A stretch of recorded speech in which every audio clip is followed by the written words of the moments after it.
Om Jnanatimirandasya Jnananjana Shalakaya Chakshurunmilitam Yena Tasmai Shri Gurave Namaha. Gurave Gaurachandraya Radhikaya Stadhalaye Krishnaya Krishna Bhaktaya Tadbhaktaya Namo Namaha.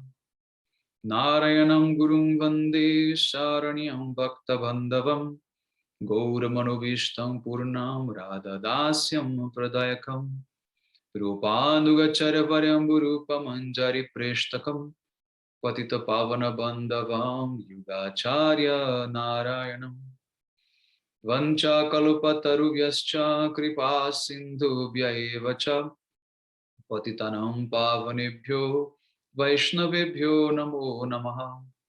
Namo Mahavadanyaya Krishna Prema Pradayate Krishnaya Krishna Chaitanya Namne Gaura Tuise Namaha. Shama Sundara Shikanda Shekara Ismirahasara Murali Manohara Radhikara Sikamam Kripanide Swapriya Charana Kinkarim Kuru Tapta Kanchana Gaurangi Radhe Vrindavaneshwari Vrishabhanusute Devi Pranamami Haripriya Brindai Tulasi Devyai Priyai Keshava Sacha Krishna Bhakti Prade Devi Satyavatyai Namo Namaha. Shri Krishna Chaitanya Prabhu Nityananda Shri Advaita Gadadhara Shri Vasadi Gaura Bhakta Vrinda Hare Krishna Krishna Krishna Hare Hare Hare Ramu Ramu Hare.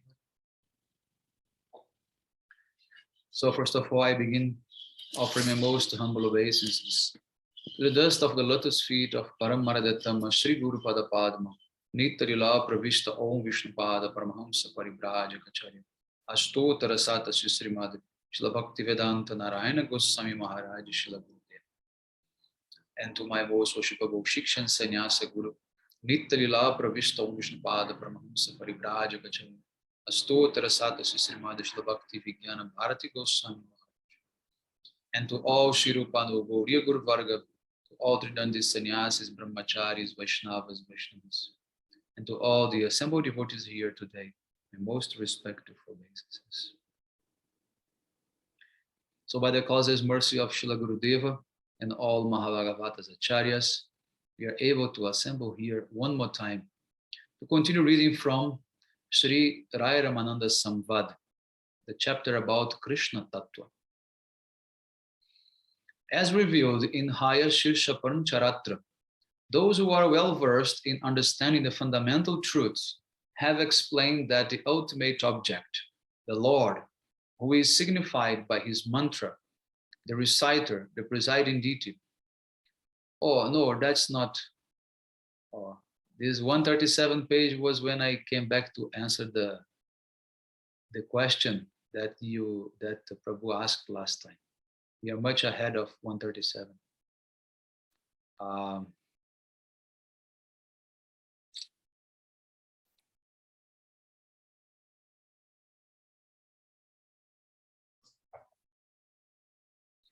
So, okay, now we are starting from the page 140, now from the right point.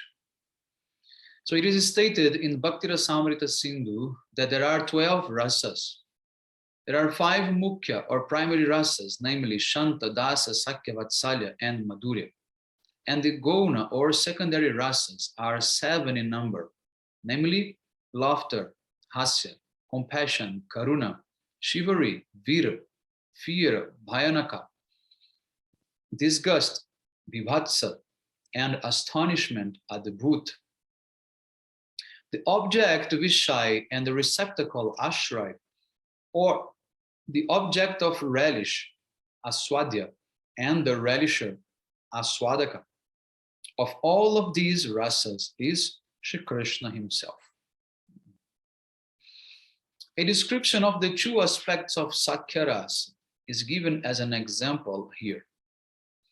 Upon his defeat, Shri Krishna carried his friends upon his shoulders. At this time, he becomes the ashray of Sakya rasa.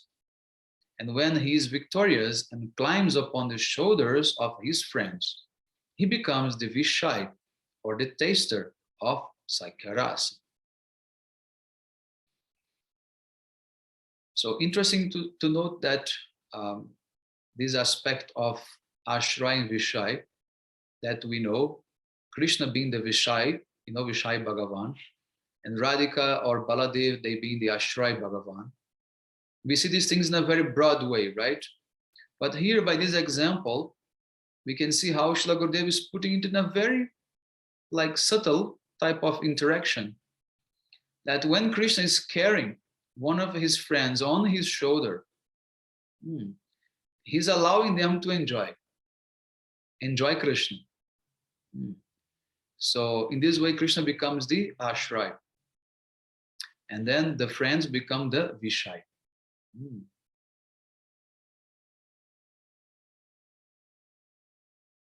And when it happens the opposite, Krishna becomes, when he's victorious, then he's climbing the shoulder of his friends, then again he's Vishai, and the friends are Ashray.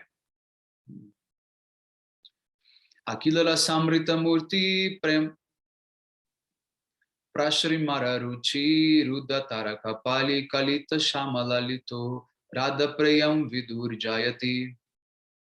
Bhakti Samrita Sindhu 1.1.1. Oh, glories to him! Oh, glories to him, the complete embodiment of all nectarian loving mellows, who by the diffusion of his bodily effulgence kept both the gopis named Taraka and Pali most subjugated, who also controlled Lalita and Shama Sakhi, and who is the most beloved of Sri Radha.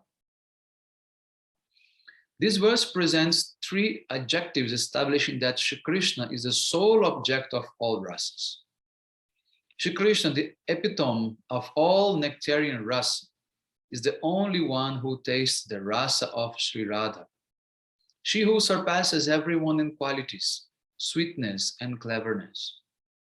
Furthermore, he is the supreme and exclusive enjoyer of all the gopis, who are the receptacles of love. He controls them all, including Swapaksha Lalita, Vipaksha Taraka or Chandravali, Surit Paksha Shamala, and Tatastha Paksha Bhadra or Pali. In Rasa Lila, when Shri Krishna once more came before the gopis, wearing a garland that was placed around his neck by a beloved in a solitary place, then Sri Radha, who was full of loving anger, launched her crooked glances at him. Meaning, she saw him wearing that garland and she became angry. Chastising him, she said, "Oh, crass Jew of all magicians, the use of your loving poison on us was successful. You took the life out of our bodies. Have you come back to burn us on the funeral pyre?" Srimati Radhika is the crass Jew of all of Shri Krishna's beloveds. She is full of crookedness that arises from her honey-sweet affection for Shri Krishna, means Madhu Sneha. Thus, she is full of the feeling that Shri Krishna is mine. Situated on the next level beneath Radha in loving affairs are Shama and Lalita, while Taraka and other gopis such as Palika are on the third level. Interesting to see there are these two sides, which are like the two wings of this rasa, which is the Madhu Sneha, the contrary mood of Srimati Radhika, and the Grita Sneha, the submissive mood of the group like Chandravali. Which one is like Dakshina Bhav, and Srimati Radhika is Bhamya Bhav, left mood, leftist mood. We know in transcendental world, leftist mean unsubjugated, uncontrolled, and the right Right wing, this is the submissive one, which is the one who just follows authority, which is Krishna. And left side will challenge authority. And as you know, material world is a perverted reflection of the spiritual world. So everything here is upside down. So in this world, those who are leftists, they are against following authority, following tradition, following rules. They are like, unsubjugated. And those who are rightists, they are the ones who follow tradition, they obey, they are tending to respect authorities like that. This is the reading I do, okay, of this, perfect reflection of the original left side in a spiritual world, because everything somehow is related to some transcendental entity, which are always trying to please. Plato used to say the supreme good, and we say that is Krishna. So in somehow or other, in some sense, things here are like upside down, like that. So in Rasa Lila, no, I read that. Shringara Rasa Rajamai Murtidhar Attaiva Atma Paryanta Sarva Chittahar. Of all the various rasas, the amorous mellow Shringaras is the topmost. This rasa is the emperor of all transcendental mellows, and Shri Krishna is the embodiment and the king of this mellow. This form of Shri Krishna is all attractive, even to himself. Next is a verse from Sri Gita Govinda 148, which says, O Saki, in this spring season, Sri Hari has become amorous love incarnate, and intoxicated by this rasa is enjoying loving pastimes.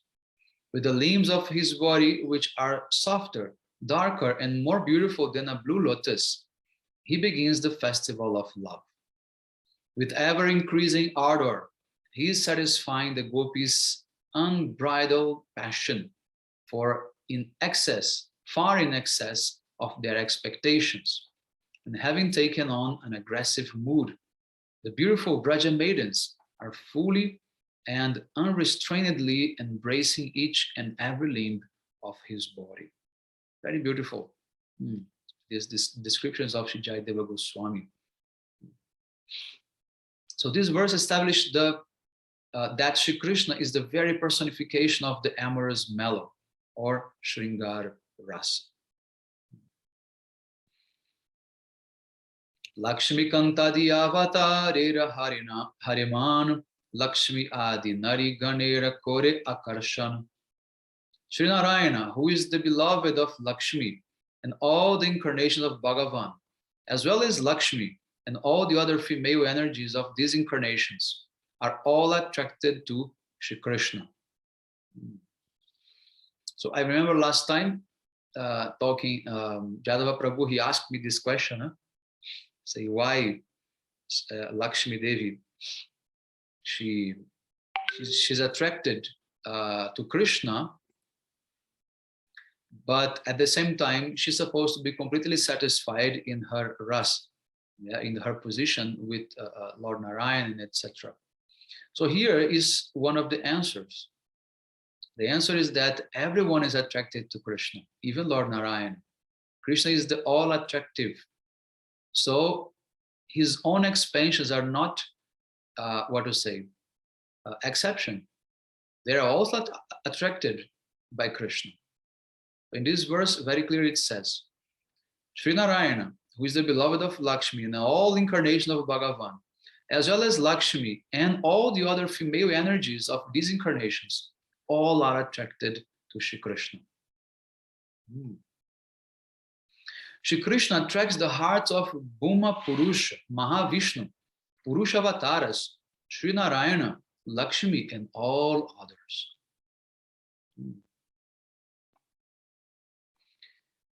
Dvijatmaja mejuvayo didrikshuna mayopanita bhuvidharma guptaye kalavatirna avanir bharasuram hattveva bhuyas twarayatam antime. Srimad Bhagavatam 10:89-58. The Bhuma Purush, Lord Mahavishnu, said to Shri Krishna, O Shri Krishna, who possesses all potencies, O Arjuna, only to see both of you did I bring the sons of the Brahmana to my abode. You have appeared with your plenary portion to take away the burden of the earth and to protect religion. After removing the burden of the earth by killing the demons, please quickly return. So everyone is attracted to Krishna, even the Purushas. But of course, the type of attraction is different.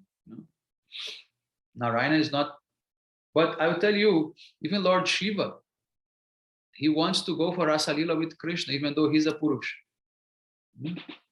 So it's not like only the female expansions. But Shiva, he was not able to do like so. Why? Because he still had his Purusha Bhav. Jogamaya gave him only a body of a gopi, but not the mood of a gopi. And this is one of the main things which we can use against the Sahajiyas, by saying that by dressing yourself as a gopi does not make you a gopi. You need to have a spiritual body of a gopi to be able to perform all these intimate pastimes with Krishna. But what to speak of them? Baladev Prabhu himself, he took up the shape of Ananga Manjari to be able to go in Rasa Lila with Krishna and to assist him in a very intimate way. Because Ananga Manjari, she's not like Palyadasi of Radhika. She's a different one, different mood. And she also goes in a relation with Krishna. So in so many ways, these Purushas are also attracted to Krishna in many different aspects. So discussed here is an event that occurred in Dwaraka when a Brahmana's newborn son died as soon as the child touched the earth.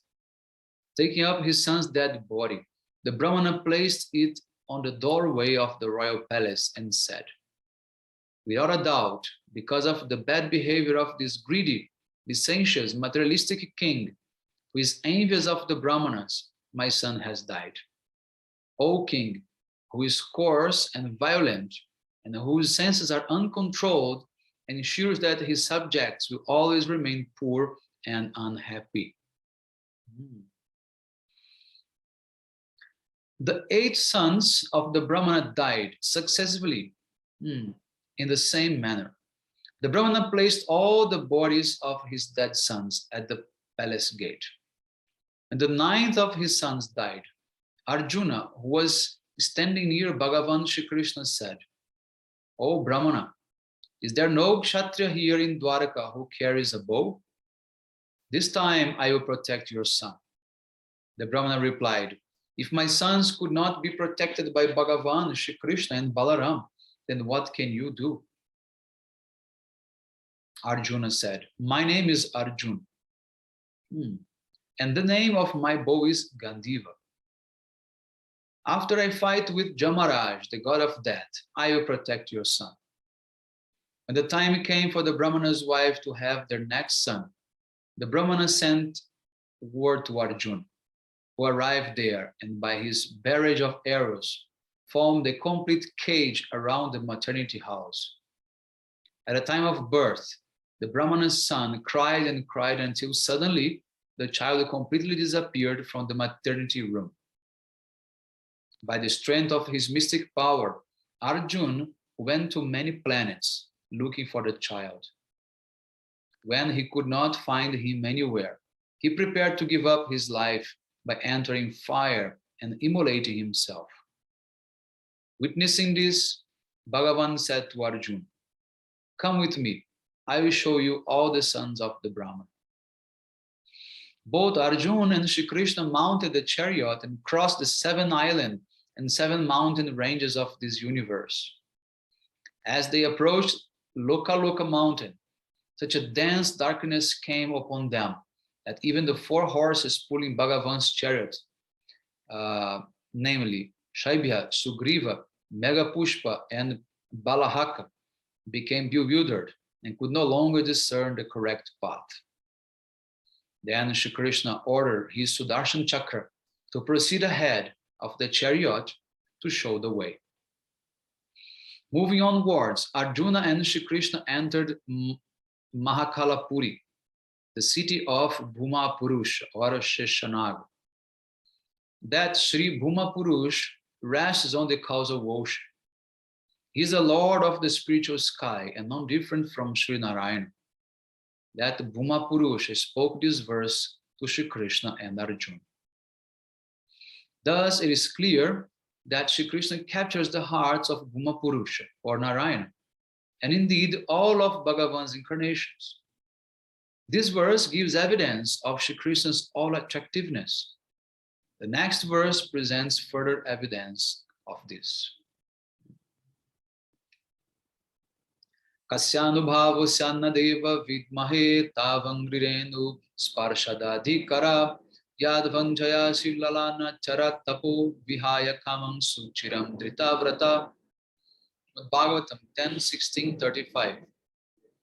The wives of the serpent Kaliya said, O Bhagavan, we cannot understand which sadhana this Kaliya serpent has performed that rewarded him with the qualification to receive the dust of your lotus feet on his head. To attain the dust of your feet is so rare that even Lakshmi, who is your wife, performed severe austerities in a very regulated manner, giving up all types of pleasures for a very long time. In essence, Lakshmi was so attracted by the beauty of Shri Krishna that she left behind the enjoyment of intimate association with her husband, Sri Narayana, in favor of performing very severe austerities to avail herself of Shri Krishna's association. Yet, even so, she still did not achieve the qualification to touch his lotus feet. She could only attain a faint glimmer or shadow of his association by becoming a fine golden line upon Sri Shamasundara's chest. So she became the Srivatsa line, the type of golden hair, one hair that Krishna has on his chest, that represents Lakshmi. So that's the only way she can really be with Krishna, in that type of position. But by contrast, what pious activities did the serpent Kaliya perform that Shri Krishna bestowed his causeless mercy upon him by dancing upon his hoods, while Lakshmi to this day is still performing severe austerities? When Shri Krishna inquired from Lakshmi the reason behind her austerities, she replied, I want to sport in Vrindavan with you just like the gopis do, and receive a form like theirs. Bhagavan Shri Krishna said, Lakshmi, it will be most difficult for you to attain that. From this, it is very clear that the beauty and sweetness of Shri Krishna stole the mind of even the wife of Sri Narayana. So many evidences showing how Krishna is the all-attractive one.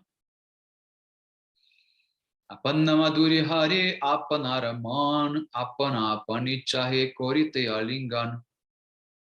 The sweetness of Sri Sham Sundar is so unparalleled that it enchants his own mind. Becoming bewildered, he even wants to embrace himself. Now is a verse from Lalita Madhav 8.34. Seeing his own sweetness reflected in a bejeweled pillar, Shri Krishna said, how wonderful, how astonishing and indescribable is my profound beauty, which is the cause of great wonderment. I am enchanted by this beauty, which is arousing the eager desire to embrace and enjoy myself. Exactly like Srimati Radhika Das. That happened in Dwarka. So this is the end of the chapter which relates to Krishna Tattva.